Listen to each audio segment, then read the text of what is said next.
Friends, welcome to Yuva's kitchen. இன்றைக்கி நம்ம யுவாஸ் kitchen சேனலில் விலாக் தான் பார்க்க போகிறோம். என்னோடய பர்த்டே விலாக் பார்த்துட்டு நிறைய ஃப்ரெண்ட்ஸ் எங்கிட்ட கேட்டிருந்தாங்க. பர்த்டேக்கு அப்புறம் எந்த ஒரு விலாகுமே ஆட் பண்ணல, ஸோ ஆட் பண்ணுங்கன்னு சொல்லி கேட்டிருந்தாங்க. ஸோ அவங்களுக்காக நான் இந்த விலாக் ஷூட் பண்ணுறேன். ஆக்சுவலாக சாட்டர்டே நைட்டு வந்து அம்மா வீட்டுக்கு போயிட்டேன். ஸோ சண்டே மார்னிங்லேருந்து நான் விலாக் ஷூட் பண்ணலான்ட்டு இருந்தேன்.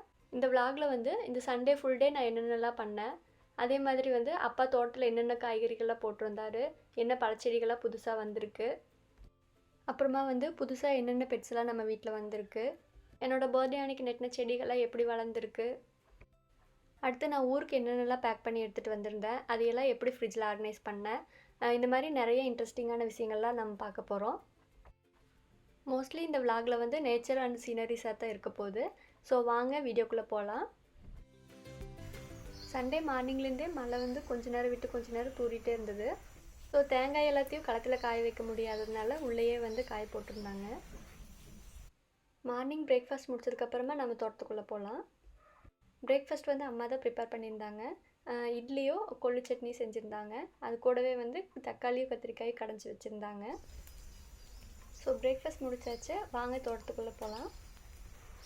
இது வந்து பாக்கு மரம், வீட்டுக்கு முன்னாடியே இருக்குது. இது வந்து சீத்தாப்பழ செடி, இதுவும் வீட்டு முன்னாடியே இருக்குது. அடுத்து என்னோடய பர்த்டே அன்னைக்கு நட்டின செடிகள்லாம் எப்படி இருக்குன்னு பார்க்கலாம்.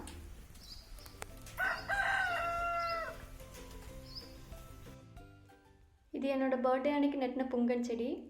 இப்போ இது காம்பவுண்ட் ஹைட்டை விட அதிகமாக வளர்ந்துருக்கு, நல்லா வளர்ந்துருக்கு. இதுவும் என்னோடய பர்த்டே அன்னைக்கு வச்ச செடி தான், முள் சீத்தாப்பழ செடி. இது இப்போ வந்து நல்லா கொழுந்து விட்டு நல்லா தழைஞ்சிருக்கு. லட்சு இங்க பாரு, லட்சுமா லட்சுமா. இவ லட்சுமி நாட்டு மாடு, இப்போ தான் கண்ணுக்குட்டி புதுசாக போட்டிருக்கு, 2 மாதம் போல் ஆகுது. இவ எங்கே இருந்தாலும் சரி கண்ணென்னமோ அவள் கண்ணுக்குட்டியை மட்டும்தான் பார்த்துட்டே இருக்கோம். ஃபஸ்ட்டெல்லாம் கண்ணு போடுறதுக்கு முன்னாடி அவகிட்ட போனால் அவள் ஒன்றுமே சொல்ல மாட்டா. பட் இப்போ வந்து ரொம்ப இடிக்க வர்றா.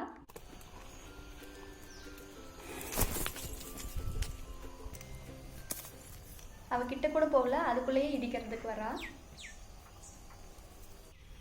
இது வந்து லட்சுமியோட கண்ணுக்குட்டி, புதுசாக போட்டிருக்கு, இப்போ தான் 2 மாதம் ஆகுது. இவன் வந்து பாம்பு பிடிக்கிறதுல ரொம்ப ஸ்பெஷலிஸ்ட்டுன்னு சொல்லலாம். இவன் வந்து சாரப்பாம்பு எங்கே இருந்தாலும் சரி அவன் தேடி பிடிச்சி கடிச்சு கொண்டுருவான். ஸோ இப்போ என் கூட உஜாலா வரல. ஸோ நானும் குட்டானும் வந்து வாக்கிங் கிளம்பிட்டோம். நாங்கள் நடந்து போயிட்டுருக்கிற போது மலை இறங்கிறதுனால ஒரு காளான் ஒன்று எனக்கு கிடச்சிருக்கு.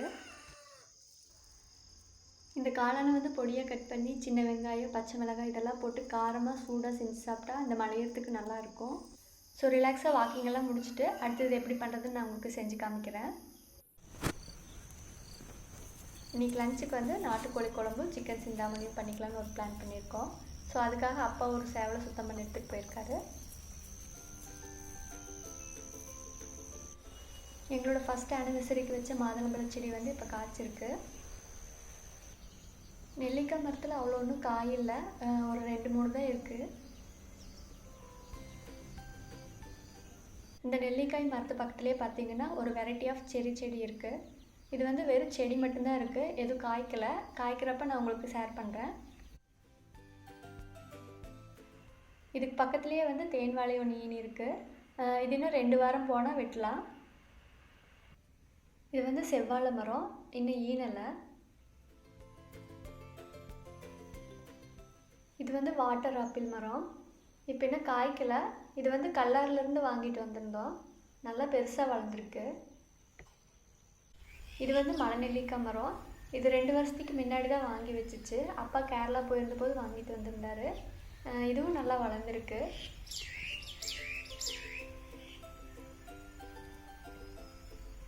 இது வந்து அத்திப்பழ செடி. நம்ம கோயம்புத்தூரில் கொடிசியாவில் அக்ரிஃபேர் போட்டிருந்தாங்க இல்லையா, அப்போ வாங்கினது. வாங்கி 1.5 இயருக்கு மேலே ஆக போகுது. 6 மந்த்துக்கு முன்னாடி சின்ன செடியாக இருந்தது, இப்போ எல்லாமே வந்து காய்ச்சிருக்கு.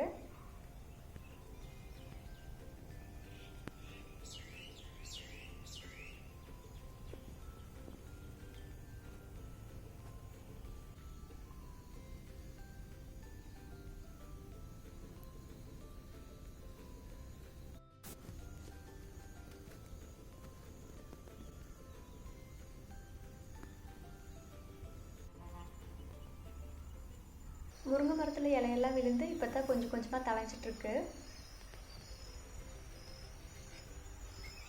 இந்த முருங்கை மரம் பக்கத்துலேயே வந்து சேனக்கிழங்கு போட்டிருக்கு. சேனக்கிழங்கு போட்டு இப்போ தான் ஒரு 5 months போல் ஆயிருக்குன்னு நினைக்கிறேன்.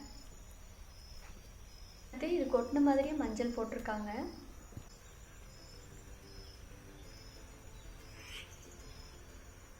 மஞ்சள் நடவு போட்டதுமே வாய்க்காலில் வந்து மிளகாய் நாற்று நெட்டிடுவாங்க. வருஷத்துக்கு தேவையான அளவுக்கு மிளகாய் வந்து நாங்களே எடுத்துக்குவோம்.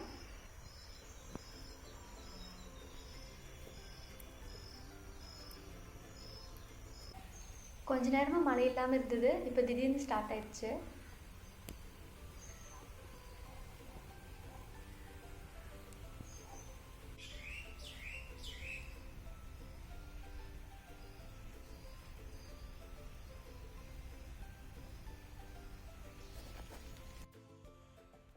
இன்றைக்கி கிடச்ச காளானை வந்து அலசி எடுத்துகிட்டு வந்திருக்கேன்.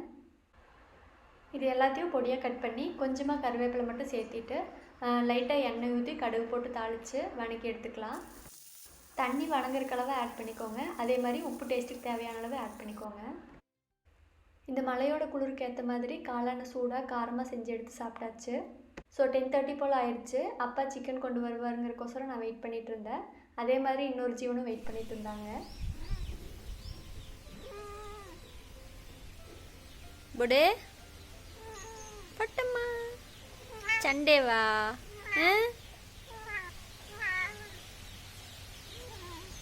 இப்போ தான் ஒரு ஆள் அப்பாவுக்காக வெயிட் பண்ணி முறை சொல்லிட்டு போயிருக்கு. அதே மாதிரி இப்போ நானும் அப்பாவுக்காக வெயிட் பண்ணிவிட்டு கொஞ்சம் வாக்கிங் போயிட்டு வரலான்னு கிளம்பிட்டேன். மழை லைட்டாக விட்டுருச்சு. ஸோ நானும் உஜாலாவும் வாக்கிங் கிளம்பிட்டோம். உஜாலா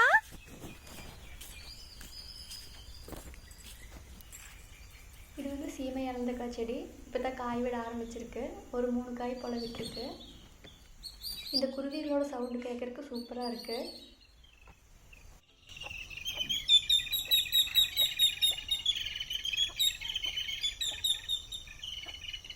ஸோ உஜாலா எனக்காக வெயிட் பண்ணி நின்றுட்டுருக்கான். ஸோ கிளம்பலாம்.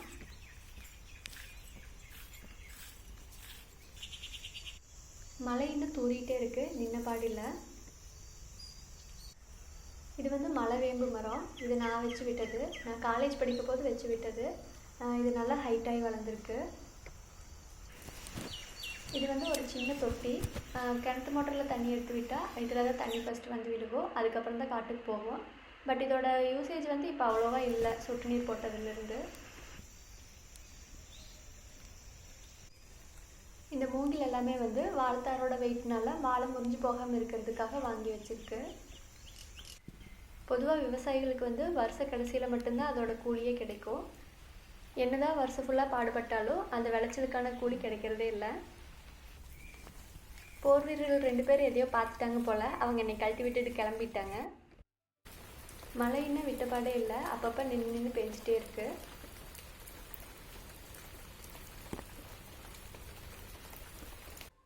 அப்பா இப்போ சிக்கன் சுத்தம் பண்ணி எடுத்துகிட்டு வந்தாச்சு. ஸோ சிந்தாமணி செஞ்சிடலாம். இது வந்து ரொம்பவே சிம்பிளான ரெசிபி. ஒரு டேபிள் ஸ்பூன் போல் ஆயில் ஆட் பண்ணி ஆயில் ஹீட் ஆனதுக்கப்புறமா சின்ன வெங்காயம் ஆட் பண்ணிக்கலாம். அடுத்து வரமிளகாய் வந்து விதை எடுத்துகிட்டு ஒரு 10-20 போல் கிள்ளி போட்டுக்கலாம். இந்த சிந்தாமணிக்கு டேஸ்ட்டுன்னு பார்த்தீங்கன்னா சின்ன வெங்காயமும் வரமிளகாய் மட்டும்தான். இந்த வெங்காயம் வந்து நல்லா எண்ணெயில் வணங்கினதுக்கப்புறமா சிக்கன் ஆட் பண்ணிக்கலாம். சிக்கன் ஆட் பண்ணியாச்சு. அடுத்து சால்ட் தேவையான அளவு ஆட் பண்ணி தண்ணி எதுவும் ஆட் பண்ணாமல் அப்படியே மூடி வச்சு சிம்மில் வேக வைக்கலாம். இதை வந்து நான் டீட்டெயில்டு வீடியோவாக யுவாஸ் கிச்சனில் போடுறேன். இப்போ இது சிம்மில் வேகட்டும். அடுத்து சிக்கன் குழம்பு பண்ணுறதுக்கு ஒரு குக்கரில் வந்து கொஞ்சமாக ஆயில் ஆட் பண்ணி கடுகு பொரிஞ்சதுக்கப்புறமா கொஞ்சம் கருவேப்பிலையும் 2 பச்சை மிளகாயும் ஆட் பண்ணிக்கலாம். அடுத்து சிக்கனில் இருக்கிற எலும்பு பீஸெல்லாம் ஆட் பண்ணிவிட்டு கொஞ்சமாக மஞ்சள் தூள் ஆட் பண்ணி லைட்டாக தண்ணி வர வரைக்கும் மிக்ஸ் பண்ணி விட்டுக்கலாம். அடுத்து கொதிக்கிற தண்ணி வந்து 1 கப் அளவுக்கு ஆட் பண்ணி குக்கரை மூடி வச்சு ஒரு 2 விசில் விட்டு எடுத்துடலாம். 2 விசில் வந்து அடங்கறக்குள்ளேயே வந்து நான் பச்சை புளி ரசம் மேக் பண்ணிட்டேன். இதோட வீடியோவை நான் யுவாஸ் கிச்சனில் ஷேர் பண்ணுறேன். சிக்கன் குழம்பு பண்ணுறதுக்கு வந்து ஒரு பெரிய வெங்காயம், இஞ்சி பூண்டு பேஸ்ட்டு, தக்காளி இது எல்லாத்தையும் போட்டு நல்லா வதக்கிக்கலாம். அடுத்து வேக வச்ச சிக்கனையும் இதுக்குள்ளே ஆட் பண்ணிக்கலாம். இந்த சிக்கன் தண்ணி நல்லா கொதிச்சதுக்கப்புறமா சூப் கலவாக கொஞ்சமாக தண்ணியை வடித்து எடுத்துக்கிறேன். இந்த மழை கிளைமேட்டுக்கு வந்து இந்த சூப்பு குடிக்கிற போது கொஞ்சம் சளி இருந்தாலும் சீக்கிரமாக சரியாயிரும். இது குடிக்கிற போது வந்து கொஞ்சமாக மிளகும் அப்புறமா கொத்தமல்லி இலையும் ஆட் பண்ணிக்கோங்க. அடுத்து சிக்கன் குழம்புக்கு வந்து கொஞ்சமாக மசாலா அரைச்சி ஆட் பண்ணியிருக்கேன். இதையும் வந்து நான் நெக்ஸ்ட் வீடியோவில் ஆட் பண்ணுறேன். இதை வந்து ஒரு 10 நிமிஷம் போல் கொதிக்க வைக்கிறேன். இப்போ என்னோடய சிக்கன் குழம்பு வந்து ரெடி ஆகிடுச்சு. ஆக்சுவலாக வெளியில் மண் அடுப்பில் தான் செய்யலான்னு பிளானாக இருந்தது. பட் மழைனால வீட்டுக்குள்ளேயே செஞ்சிட்டோம். பாயில் பண்ண எக்கில் வந்து சீரகம் மிளகையும் க்ரஷ் பண்ணி போட்டு ஒரு டைம் ஃப்ரை பண்ணி எடுத்துட்டோம். மதியம் 1 மணி போல் லன்ச் செஞ்சு சாப்பிட்டாச்சு. அம்மா வெஜிடேரியனுங்கிறனால மஷ்ரூம் பிரியாணி செஞ்சுருந்தாங்க. எல்லோரும் மதியம் லன்ச் சாப்பிட்டதுக்கப்புறமா எல்லோரும் ஒவ்வொரு வேலையை பார்க்க போயிட்டாங்க. அப்பா இப்போ தான் கோழிக்கு அரிசிகள்லாம் போட்டுட்டு மாட்டுக்கு தீன் போட போயிருக்காரு. 2-3 கோழிகள் வந்து இப்போ தான் புதுசாக குஞ்சு பொரிச்சிருக்கு. ஸோ நானும் அம்மாவும் சின்ன சின்ன செடிகள் அப்படியே நட்டிட்டு கொஞ்சம் நேரம் பேசிகிட்டு இருந்தோம். ஸோ டைம் கிட்டத்தட்ட 7:30க்கு மேலே ஆயிடுச்சு. ஸோ நாங்களும் வீட்டுக்கு கிளம்பிட்டோம். ஸோ இப்போ வந்து ஊர்லேருந்து நான் என்ன பேக் பண்ணி எடுத்து வந்தேன்னு பார்க்கலாம். நான் ஊர்லேருந்து வரும்போதே வந்து ஜிப்லாக் கவர் போட்டு எடுத்துகிட்டு வந்துட்டேன். பப்பாளி, கொத்தமல்லி இலை, அப்புறமா புதினா, கொத்தவரை, வாழைப்பூ, இதையும் நடுநரம்பெல்லாம் க்ளீன் பண்ணி எடுத்துகிட்டு வந்திருக்கேன். அதே மாதிரி வெந்தயக்கீரையும் வந்து தண்ணியில் நல்லா அலசி எடுத்துட்டேன். அடுத்து கொய்யா இலையும் டீ போடுறதுக்காக எடுத்துகிட்டு வந்திருக்கேன். அடுத்து சுண்டைக்காயும் கத்திரிக்காயும் வந்து குழம்பு வைக்கிறதுக்காக எடுத்து வந்திருக்கேன். கொள்ளு வந்து அப்பா உழவர் சந்தைக்காக பேக் பண்ணிட்டு இருந்தார். ஸோ நானும் வந்து கொள்ளு பணியாரம் செய்யலான்ட்டு எடுத்துகிட்டு வந்திருக்கேன். அடுத்து பச்சை மிளகாய் எடுத்துகிட்டு வந்திருக்கேன். இதையும் வந்து காம்பை கிள்ளி எடுத்து வச்சுருக்கேன். ஸோ காம்பை கிள்ளிட்டாவே வந்து எவ்வளோ நாள் வேணாலும் வச்சு யூஸ் பண்ணலாம். அடுத்து நேந்திரம் வாழைக்காய் எடுத்துகிட்டு வந்திருக்கேன். இதை வந்து வாழைக்காய் பொரியல் செய்கிறதுக்காக எடுத்துகிட்டு வந்திருக்கேன். அப்பா ஆஃபீஸ் ஸ்டாஃப்ஸ்க்கு கொடுத்து விட சொல்லி கொடுத்து விட்டுருந்தாரு. அடுத்து வாழைத்தண்டு கொஞ்சமாக கட் பண்ணி எடுத்துகிட்டு வந்திருக்கேன். அரசாணிக்காய் வந்து சின்னதாக 2 பேர் சேர்க்கலவாக எடுத்துகிட்டு வந்திருக்கேன். அடுத்து செவ்வாழைப்பழமும் தேன் வாழைப்பழமும் எடுத்துகிட்டு வந்திருந்தேன். தார் எதுவும் வெட்டல, அதனால் 2-3 பழம் தான் இருந்தது. அடுத்து கொய்யாப்பழமும் எடுத்துகிட்டு வந்திருக்கேன். ஃப்ரிட்ஜோட ட்ரேயில் வந்து ஜிப்லாக் கவர் போட்ட வெஜிடபிள்ஸ் எல்லாத்தையும் எடுத்து வச்சுக்கிறேன். எல்லாத்தையுமே க்ளீன் பண்ணி தண்ணி இல்லாமல் ட்ரெயின் பண்ணி காய வச்சு எடுத்ததுனால இது 1 வீக் வரைக்கும் அப்படியே இருக்கும். எனக்கு தோட்டத்து காய்களே வந்து மேக்ஸிமம் 2 டேஸ்க்கு வந்துடும். கொத்தமல்லி இலை எல்லாத்தையும் தண்ணி இல்லாமல் ஜிப்லாக் கவர் போட்டு வச்சிங்கன்னா 1 வீக் வரைக்கும் வரும். ஸோ வந்ததுமே அதையே அந்தந்த பிளேஸில் அரேஞ்ச் பண்ணி வச்சிட்டிங்கன்னா நம்மளுக்கு மார்னிங் ரொம்ப டென்ஷன் இல்லாமல் இருக்கும். ஸோ எடுத்துகிட்டு வந்த கொள்ளையும் வந்து அதோட பாக்ஸில் ஃபில் பண்ணி எடுத்து வச்சாச்சு. அதே மாதிரி எடுத்துகிட்டு வந்த ஃப்ரூட்ஸையும் வந்து அரேஞ்ச் பண்ணி எடுத்து வச்சிட்டேன். மார்னிங் குயிக்காக வேலையை முடிக்கணுங்கிறதுக்காக சண்டே நைட்டே வந்து கிச்சன் கவுண்டரையும் க்ளீன் பண்ணியாச்சு. நைட்டு டின்னருக்காக அம்மா மஷ்ரூம் பிரியாணி கொடுத்துருந்தாங்க. அதை நான் ரீஹீட் பண்ணிட்டேன். ஸோ என்னோடய சண்டே விலாக் வந்து இதோட முடியுது. உங்கள் எல்லாத்துக்கும் என்னோடய சண்டே விலாக் பிடிச்சிருக்குன்னு நினைக்கிறேன். பிடிச்சிருந்தா வீடியோக்கு ஒரு லைக் போடுங்க. யுவாஸ் கிச்சன் சேனல் இது வரைக்கும் நீங்கள் சப்ஸ்கிரைப் பண்ணலைன்னா மறக்காமல் சப்ஸ்கிரைப் பண்ணி வச்சுக்கோங்க. தேங்க்ஸ் ஃபார் வாட்சிங் யுவாஸ் கிச்சன்.